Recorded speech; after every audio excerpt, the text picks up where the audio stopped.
대지권 미등기. 대지권은 곧 대지 사용권으로서 전유 부분, 그러니까 아파트에서 내가 사는 집을 소유하려면 그 집이 서 있는 땅도 사용할 수 있는 권리를 얘기하는 것이고, 그 땅을 땅 따먹기처럼 이따만큼 여기는 내 거, 그리고 쪽이 쪼만큼 네 거, 뭐 이렇게 나눌 수가 없으니까 공동으로 사용하는 권리를 대지권 또는 대지 사용권이라 합니다. 우리가 사법고 씹을 것도 아니니까 대지권에 관한 폭넓은 지식은 패스하고 경매 사건에 기재되는 대지권 미등기에 대해서 간단히 알아보겠습니다. 우선 경매 이후에도 대지권을 취득할 수 없는 경우부터 알아보겠습니다.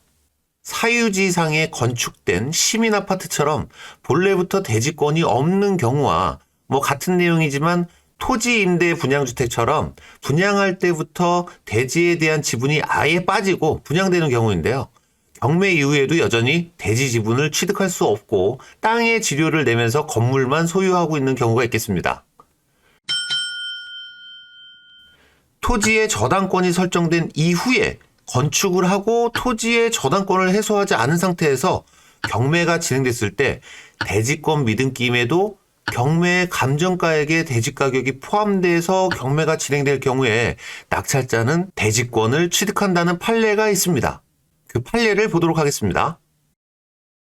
같은 한국말인데 판례를 읽다 보면 괜히 화가 치밀어 올라옵니다. 아무튼 이 내용은 대지권 미등기 물건을 낙찰받아도 대지권을 취득할 수 있다는 내용입니다. 그런데 만약에 매각물건 명세서 상에 대지의 금액이 포함돼서 경매가 진행됐는데 알고 보니까 이전 소유자가 돈이 없어서 대지 분양 대금을 납부하지 않았대요. 그로 인해서 대지권이 없음으로 확인될 시에는 번거롭겠지만 매각 불허가 신청을 해야 합니다. 이외로 동시이행 항변권에 대한 대법원 판례도 있는데 굳이 알 필요가 없을 듯하고 또 판례를 또 읽다가는 미쳐버릴 것 같아서 패스하겠습니다. 아무튼 대지권 미등기에 대한 매각 불허가를 신청하는 단계까지 가면 안 되겠지만 만약에 그 단계까지 갔다면 사전 조사를 덜 하신 거예요. 임장을 통해 조사하는 과정에서 건설사, 분양사, 부동산 관리사무소 얼마든지 확인이 가능하거든요.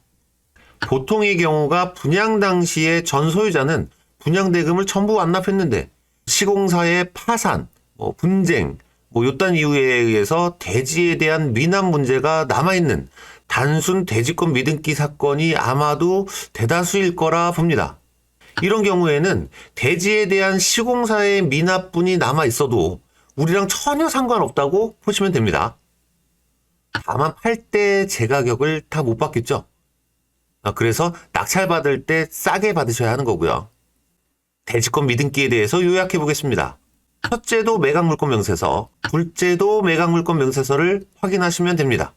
매각물건 명세서의 비고란에 대지권 미등기나 매각 목적물 및 평가에 포함됨, 요딴 내용과 대지권 완납 또는 감정가격의 포함 또는 대지권 미등기에 대한 아무런 내용이 기재되어 있지 않았을 경우에는 안전하다고 1차적으로 판단하고 임장을 통해서 추가적인 조사를 하면 되겠습니다.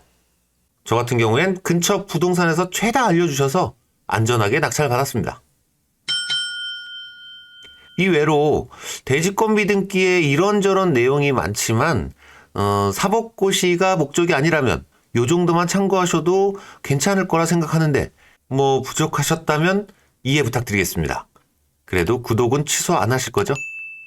결론적으로 대지권 미등기에 관해서 전 소유자가 토지의 분양대금을 납부했는지의 여부를 꼼꼼히 조사하시다 보면 언젠간 대지권 미등기에 대한 달인이 되실 거라 생각하면서 오늘 영상 마치겠습니다. 수고하셨습니다.